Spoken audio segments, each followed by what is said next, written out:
So imagine you are working as a data engineer. Every morning your manager gives you a new task. Manager कहता है customer data clean करके दो मुझे, फिर manager कहता है मुझे सेल्स रिपोर्ट बना के दो, फिर मैनेजर आपको कह रहा है मेरे को रेवेन्यू कैलकुलेट करके दो. सो डैशबोर्ड के लिए फ़ाइनल टेबल रेडी चाहिए मैनेजर को. ओके. इनिशियली जब प्रोजेक्ट छोटा होता है एवरीथिंग सीम्स मैनेजेबल, लेकिन जैसे जैसे कंपनी ग्रो करती है 10 SQL files become 50 SQL files become 200. और एक टाइम आता है जब आप किसी को भी नहीं पता होता कि कौन सी क्वेरी पहले रन होगी और कौन सी क्वेरी बाद में. और लेट्स से जिस डेवलपर ने क्वेरीज बनाई हैं वो रिज़ाइन डाल के चला जाता है, उसके बाद जो आएगा वो तो पागल हो जाएगा कि कौन सी क्वेरी पहले रन हो रही थी और कौन सी क्वेरी बाद में रन हो रही है. ओके. सो एक छोटी सी चेंज और मल्टीपल रिपोर्ट्स ब्रेक हो जाती हैं. Sounds familiar right? All right. So well इसी प्रॉब्लम को सॉल्व करते हैं डीबीटी मॉडल्स. और अगर आप डीबीटी सीख रहे हो तो ये कंसेप्ट समझना बहुत इंपॉर्टेंट है. So let's understand it in the simplest way possible. Hi everyone, welcome back to the channel. अगर आपने मेरी प्रीवियस वीडियो देखी है तो उसमें हमने समझा था कि डीबीटी क्या है और कंपनीज़ जो हैं इसे इतना प्रेफर क्यों करती हैं.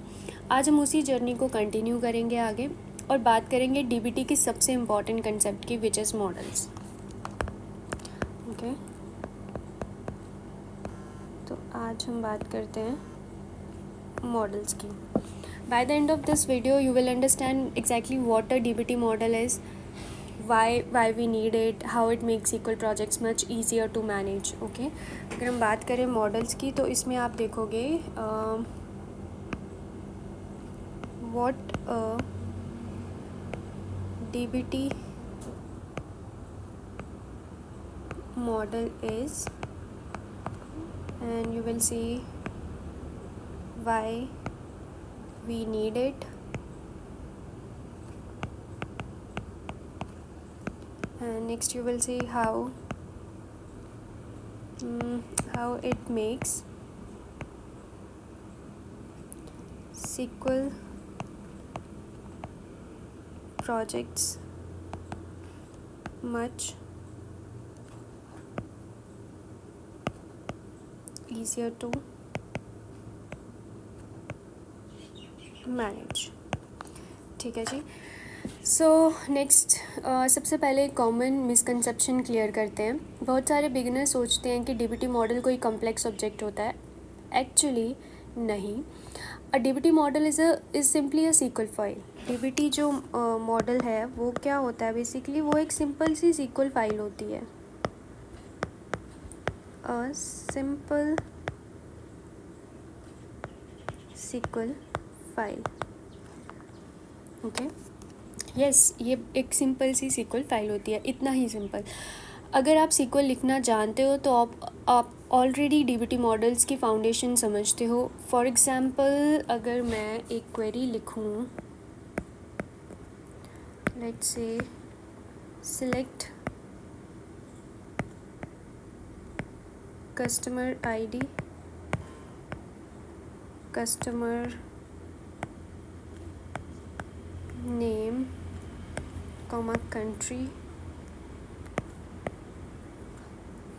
from customers. ठीक है, ये एक क्वेरी लिख दी है मैंने. ये क्वेरी देखकर आपको कुछ स्पेशल लग रहा है? नहीं ना, because it's just a normal SQL query. Difference तब आता है जब डीबीटी SQL फाइल को एग्जीक्यूट करता है. इंस्टेड ऑफ सिर्फ रिज़ल्ट दिखाने के, डीबीटी इस क्वेरी को यूज़ करके स्नोफ्लेक या बिग क्वेरी के अंदर ऑटोमेटिकली एक नया टेबल या व्यू क्रिएट कर देता है. डीबीटी क्या करेगा, वो जब भी इस क्वेरी को रन करेगा तो जो भी हमारा स्नोफ्लेक होगा या बिग क्वेरी होगी, जो भी होगा उसमें वो क्या करेगा, या तो एक नया टेबल बना देगा जब भी वो इस क्वेरी को रन करेगा, या फिर वो एक व्यू क्रिएट कर देगा. ओके. और ये SQL फाइल डीबीटी की लैंग्वेज में मॉडल कहलाती है. ठीक है, वो एक टेबल या व्यू क्रिएट कर देगा, एक SQL फाइल बनेगी इस क्वेरी के लिए, है ना. और ये जो SQL फाइल होती है इसको डीबीटी की लैंग्वेज में मॉडल बोलते हैं. ओके. सो चलिए एक रियल वर्ल्ड एग्जांपल लेते हैं. इमेजिन आप फ्लिपकार्ट में डेटा इंजीनियर हो, ठीक है। आपके पास एक रॉ कस्टमर टेबल है, एक एग्जांपल है किसकी, एक कस्टमर टेबल है, ओके। और उस कस्टमर टेबल में आपके पास कुछ कॉलम्स हैं, जैसे कि ले लेते हैं customer ID, then name, then email, then phone number,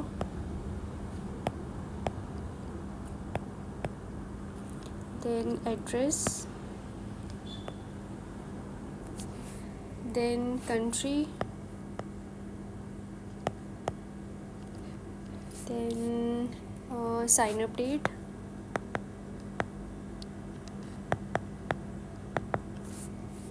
then last login।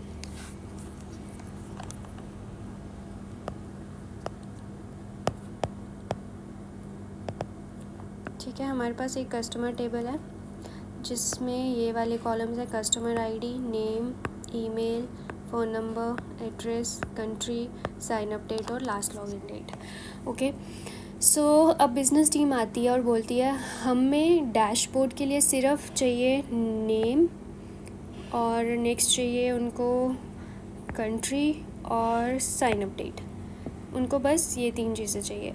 अब यहाँ 2 ऑप्शंस हैं, ठीक है। एक ऑप्शन जो होगा आपके पास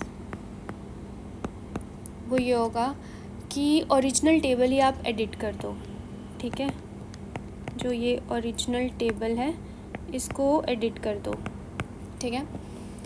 लेकिन अगर आप ओरिजिनल टेबल एडिट कर दोगे तो बाकी टीम्स का क्या होगा, जो मतलब जो ईमेल यूज़ कर रहे हैं या फिर जो फ़ोन नंबर यूज़ कर रहे हैं, उनका काम ब्रेक हो जाएगा, राइट। और इसीलिए हम ओरिजिनल डेटा को कभी भी टच नहीं करते हैं। इसीलिए मोस्ट केसेस में आपने देखा होगा कि जो ओरिजिनल टेबल्स होते हैं उनमें हमेशा रीड ओनली एक्सेस होता है। इंस्टेड हम एक डीबीटी मॉडल क्रिएट करते हैं, ठीक है। हम एक डीबीटी मॉडल क्रिएट करेंगे। अब नेक्स्ट अप्रोच क्या होगी हमारी, हमने बनाया अपना एक डीबीटी मॉडल इस चीज़ के लिए, ठीक है। और उस डीबीटी मॉडल पे हमने अपनी क्वेरी लिख दी, सिलेक्ट नेम, कंट्री और साइन अप डेट, ठीक है, फ्रॉम कस्टमर्स, जो ओरिजिनल टेबल था उसमें से, ठीक है। जब डीबीटी इस मॉडल को रन करेगा तो ओरिजिनल रॉ टेबल वैसा का वैसा ही रहेगा और डैशबोर्ड टीम को एग्जैक्टली वही डेटा मिलेगा जो उनको चाहिए था। सिंपल, क्लीन और सेफ भी, ठीक है। अब एक क्वेश्चन आता है, अगर सीक्वल ही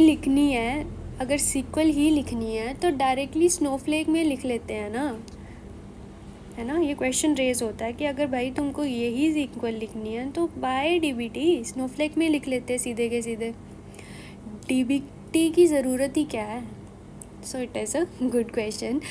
सो सपोज़ आपके प्रोजेक्ट में सिर्फ 2 या 3 सीक्वल क्वेरीज़ हैं, तब शायद डीबीटी की नीड फील ना हो। लेकिन इमेजिन करो अगर एक लार्ज कंपनी में काम करते करते या आप काम कर रहे हो, 200 सीक्वल फाइल्स हैं, 10 डेटा इंजीनियर्स प्रोजेक्ट पे काम कर रहे हैं, एक सीक्वल क्वेरी दूसरी क्वेरी पे डिपेंड करती है और तीसरी क्वेरी उन दोनों का आउटपुट यूज़ करती है ना।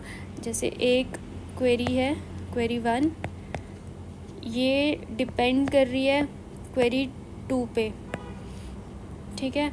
और एक क्वेरी है क्वेरी 3, उसको इन दोनों का चाहिए डेटा, है ना। तीसरी क्वेरी उन दोनों के आउटपुट को यूज़ करती है। अब अगर किसी ने पहली क्वेरी में चेंज कर दिया, लेट्स से किसी ने अगर इस क्वेरी में चेंज कर दिया तो क्या होगा। अगर किसी ने पहली क्वेरी में चेंज कर दिया तो कौन कौन सी रिपोर्ट जो है वो इम्पैक्ट होगी। एक बार सोच के देखो आप, अगर कोई क्वेरी हम चेंज कर देंगे पहली वाली लेट्स से, तो कहाँ कहाँ इम्पैक्ट होगा, राइट। कौन सी क्वेरी दोबारा रन करनी पड़ेगी और कौन सी टेबल अपडेट होगी, ये सब मैन्युअली मैनेज करना ऑलमोस्ट इम्पॉसिबल हो जाता है।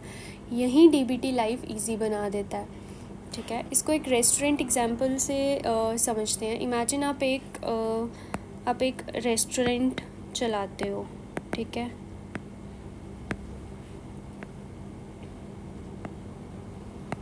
आप एक रेस्टोरेंट रन करते हो। एक कस्टमर ने आपको ऑर्डर दिया थाली का। ठीक है, अब थाली एक ही चीज़ नहीं होती, थाली में बहुत कुछ होता है ना।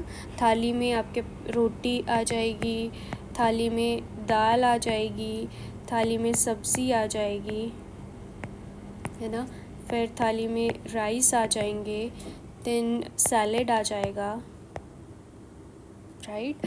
और स्वीट्स भी हो सकते हैं, तो हम स्वीट्स भी ले लेते हैं, है ना। किचन में हर शेफ़ का एक रोल होता है। एक सिर्फ रोटी बनाएगा, एक दाल बनाएगा, एक सब्ज़ी बनाएगा, और एंड में एक प्लेट में असेंबल होता है, राइट, है ना। तो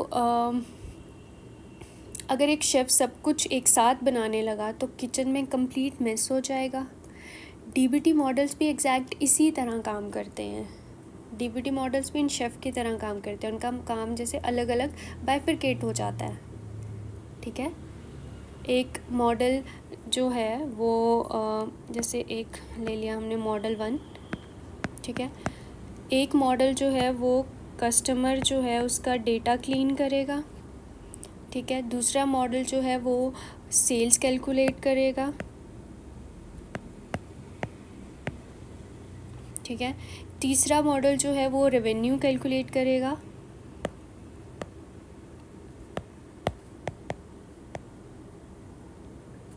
राइट, एक फर्स्ट मॉडल क्या करेगा, कस्टमर का डेटा जो है उसको क्लीन कर देगा।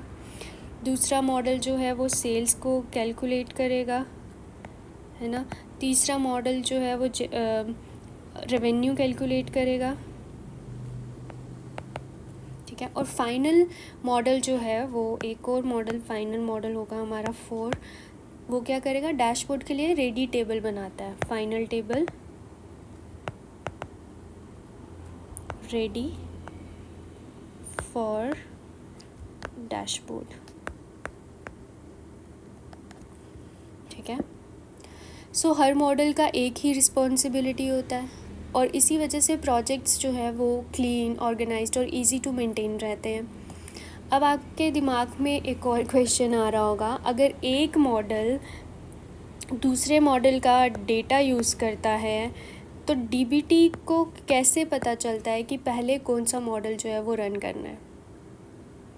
और एग्जैक्टली इसी प्रॉब्लम को सॉल्व करता है डीबीटी का एक बहुत बहुत बहुत पावरफुल फीचर, जिसको हम कहते हैं रेफ फंक्शन।